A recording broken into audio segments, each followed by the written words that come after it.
Well.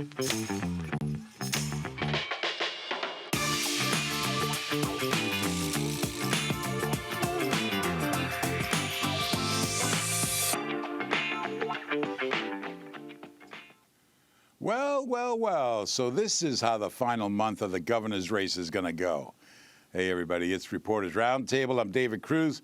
Our panel this week includes Aliya Schneider, covering the governor's race for the Philadelphia Inquirer, Kenneth Burns, the State House reporter for WHYY, and Brent Johnson, who covers the governor for NJ Advanced Media and edits the What Makes Jersey Run newsletter. Panel, welcome. Good to see you all. So the first really nasty potential scandal of the race, the National Archive releasing Democrat Mikie Sherrill's military record. The records show, in addition to her Social Security number and her home address, that she didn't walk with her class at the academy because she evidently didn't rat on classmates involved in this major cheating scandal. Brent, what is happening here? I just literally wrote something this morning about how this was the craziest, nastiest day in Jersey politics, maybe since the Menendez situation. And the race has gotten increasingly heated in recent weeks. It has not been cordial. The debate wasn't crazy combative, but it still was tense. That was on last Sunday. And now it's getting more by the day. And so this was a pair of dueling things coming out. One that the National Archives mistakenly said it released her files, and then it came out that she didn't walk in her graduation. Republicans are saying, why didn't she do that? She should release her files. So this is a back and forth that's probably going to go on. And it's only 6 weeks left, but still a lot of time. Aliya, Democrats want an investigation into how these records were released, and the Ciattarelli campaign now says they want Sherrill to release her disciplinary records. That's some pretty nifty footwork by the Republicans, no? Yeah, I mean, I think a big part of this is that Mikie Sherrill has made so much of her campaign being about the fact that she's a Navy vet. Yeah. And she's even called on her schooling. And so, I think the two big contextual factors at play here is how central she's made her service to her campaign. And then also what we know about the president's threats to go after his political enemies. We don't know that's what happened here, but it definitely isn't a great look when the president endorsed Jack Ciattarelli, and this is kind of a tense topic in politics right now. I think another component is that Mikie Sherrill has talked about how important transparency is to her, and she previously released her tax returns, called on Jack Ciattarelli to do the same. And so now, even though there's Democrats calling for a probe into why her personal records got released, it also shines a light on something that maybe she's not being transparent about. And Jack Ciattarelli raising the question of, well, if your Navy service was so important and your schooling there, why aren't you releasing your records yourself? Ken, she's kind of in between a rock and a hard place here, no? I mean, the Republicans assume that because they requested it, that she's going to refuse to do it, and then that works for them because then everybody's going to say, well, why won't she release them? It's definitely a topic changer, and honestly, I wish I could come on this air and say, this has never happened in politics before. I remember in 2009, I believe, I was working for a small station in Maryland, Annapolis, Maryland, ironically, and the Democratic mayoral candidate had to drop out because her credit report was leaked to the public.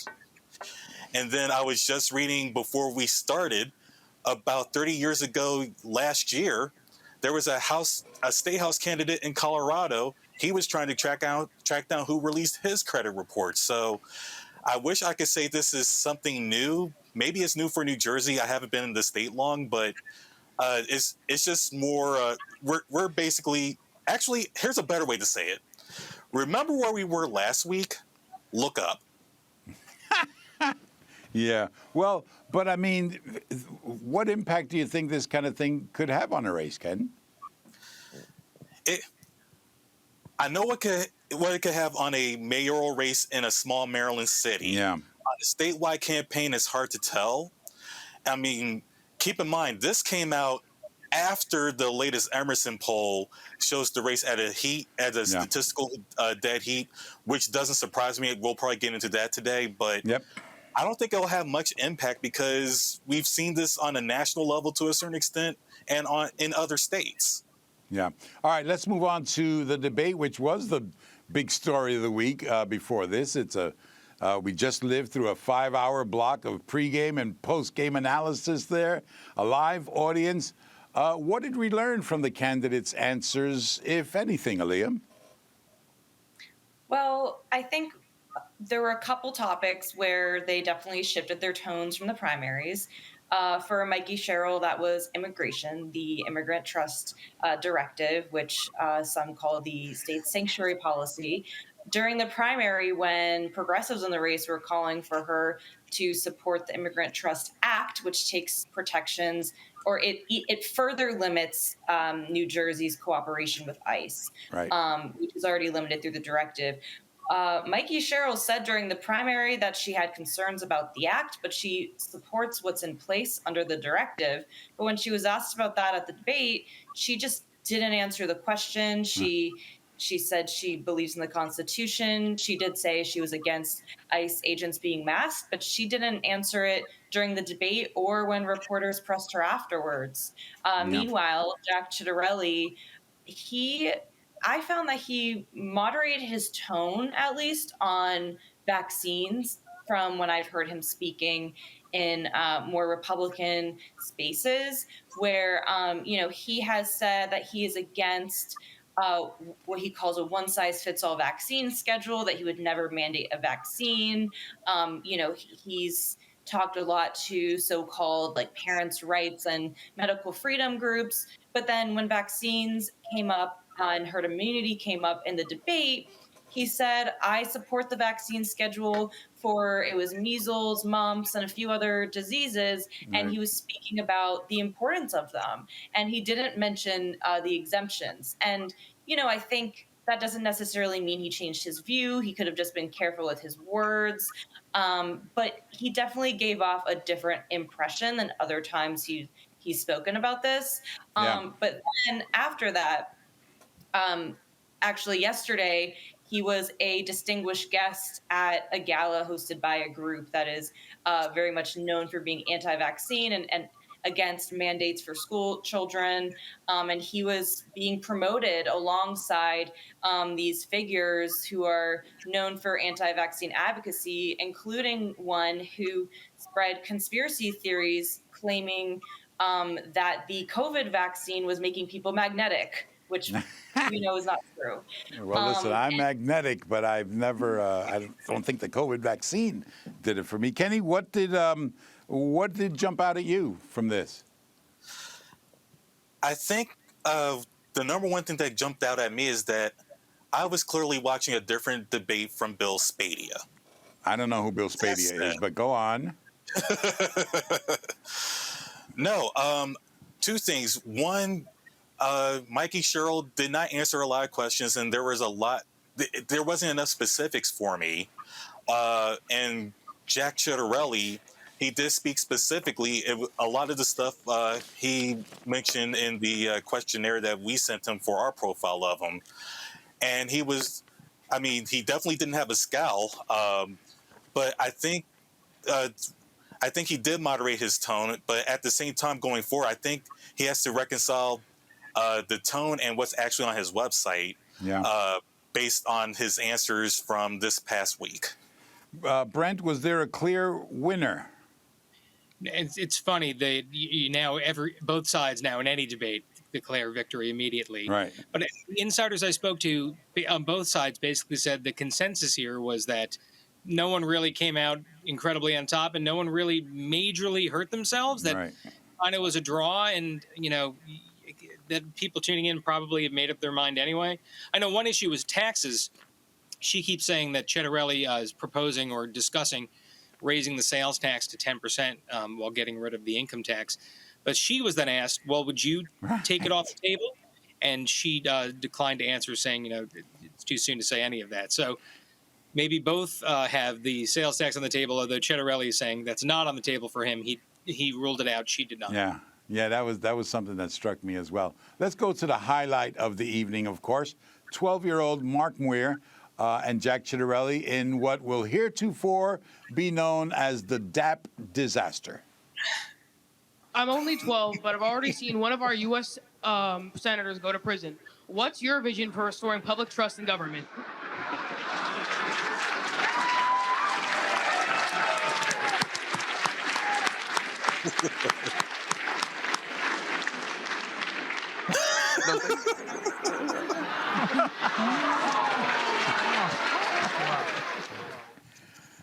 Ouch, babe. But here's Mark, though. Remember, this kid is 12, and he explained why he didn't offer the DAP. Even if it was Mikie Sherrill giving me a fist bump, I wouldn't do it. If it was Jack, I wouldn't do it, just because I need to remain bipartisan. Kenny, don't ask for DAP if you're not going to get DAP in return, right? That was the most public non-DAP / non-handshake since Letterman in '86 when GE bought NBC. That is a reference right there. Yeah, deep cuts. Did he get hurt by that, Brent? I mean, the Democrats tried to spin it, and I think Sherrill tweeted, oof. But, it didn't tell the whole story. The kid clearly was trying not to muddy the political waters, and I give him credit for that. It's also, I wrote about this week. It's a sobering reminder of where we are at this country. And coming from a 12-year-old kid who knows that the political climate is so tense and divided right now that he doesn't even want to get in trouble for fist bumping a candidate. So I don't know what that says about our political discourse, but I guess kids are growing up now with a much more awareness of what's going on in the world in a negative way. So hey, I think over on that. I think he's showing us more maturity than any adult on the planet. I mean, he's doing what every voter should do. It's like you have to work for my DAP. You have to work for my handshake. Yeah. So now there's an Emerson poll out that was taken right after this debate. It shows a dead heat. That's the first poll that doesn't show Mikie Sherrill with the lead. Aliya, is that what it looks like to you out there? Even with the polls that show Mikie Sherrill in the lead, I think it's still closer than Democrats would have liked. So I think it definitely could be more of a wake-up call for some people. But I also, I think was already viewing the race as pretty close. And I think we've seen in the past when people get too comfortable with whatever the poll's saying that they end up being surprised. And I think as journalists, especially, we want to be prepared for different situations. So I think a lot of us were already viewing this race as either could win. But I do think that this poll could very well be a wake-up call that is the case. Yeah. And it is one poll, but again, I think in conjunction with single-digit leads, I think it just shows we don't know what's going to happen in this race. Brent, is there a momentum change underway here, if there was any momentum in any direction before this? Yeah, this poll is interesting. I basically the consensus I got from those I talked to was, yes, it's a ball game. It's a very close race. Democrats don't seem to think it's this close, but it does show that Ciattarelli is not one to be taken for granted, or that a lead over him is to be taken for granted, and his side feels really confident after this and feels the wind at their back. And there seems to be people think there's an enthusiasm gap, that there's more enthusiasm on Jack's side. The question is, the numbers are on her side, so which one wins out? Do people stay home? Do people show up? The turnout really matters here. That's what we hear all the time about the campaign, the Sherrill campaign. Kenny, any sign that they're getting the message that the enthusiasm is a little low? That remains to be seen. I know there isn't a whole lot of, at least from what we could tell right now, the numbers are with Mikie Sherrill, but Jack Ciattarelli has that enthusiasm. I've been to his primary night. I've been to his office opening over in Woodbridge, and there's definitely people seemingly more excited about Jack Ciattarelli. And then too, Jack even 4 years ago, he was a hell of a campaigner. He turned out that vote in South Jersey. He talks about coming to Newark often. I would be curious about how voters in Newark have received him. One last note on this debate. Kenny, I don't think you were physically there. Aliya and Brent, I know that you guys were there. Something about Jack Ciattarelli putting Bergen Record columnist Charlie Style in the penalty box. Aliya, what do you know about this? Did you see that? Yeah, Jack was taking questions from various reporters, and when Charlie was starting to ask a question, he said something along the lines of like, "No, like I don't know exact words. I don't remember, but it was something along like, no, I don't want to hear from you, or I'm not going to take a question from you." And I remember just being confused. I don't know. I'm sure there's context there that I don't know about. I mean, Charlie is a columnist, which is a little different than a straight news reporter. But as we all know, like, he reports out his columns and we see him at Gaggled a lot. So I think as a reporter, it did make me think for a second, like, oh, is this going to be the case where if you really, bother a candidate, that you're not going to be allowed to ask them questions anymore? And I think that's something that we've probably seen in different ways. And I don't want to say too much because I don't know the context, but it definitely was a little jarring in the moment. Yeah.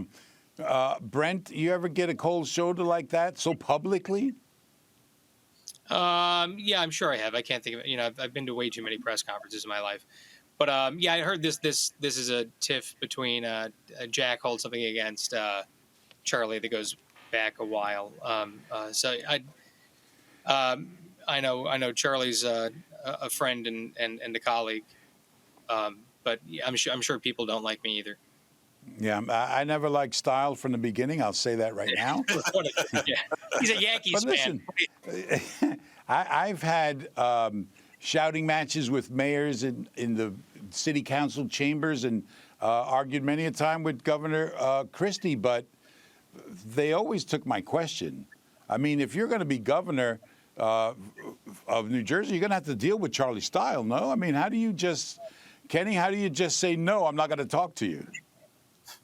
I mean, I love what your sign says behind you. What can I say? Seriously, what can I say? I don't want to get canceled. As someone who was actually banned from a mayoral press conference in Baltimore because, and keep in mind, I was a straight news reporter, they do it because they can, and damn the consequences, sadly. And I could tell you, also based on my experience, neither Democrat nor Republican could take the high ground when it comes to the First Amendment. And that's sad in all instances. Again, I was banned in Baltimore from a open news conference because the outgoing mayor just didn't want to take my questions, and then she tried to tar and feather me on the way out the door. Thankfully, a lot of people had my back in Baltimore saying, no, you're wrong. He's the nicest guy.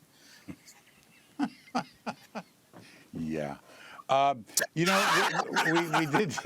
We did some reporting this week on the Charlie Kirk story and how it may be resonating in New Jersey in the governor's race. Brent, is Charlie Kirk an issue in New Jersey? Yeah, I wrote about this for the newsletter last week.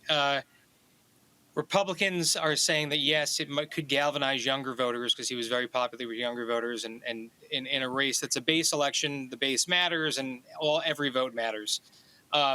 Democrats are saying that, that's overblown. And it just as much the reaction from how Trump has responded to this whole thing and other Republicans could galvanize progressive and Democratic voters. So I don't know, but it definitely Charlie Kirk and the assassination and the aftermath, everything that's gone after Jimmy Kimmel and so on, has dominated the political discourse, at least in the political circles. I know Twitter's not the world, but if you go on X, you can see that's what dominated the discourse, and it was here too.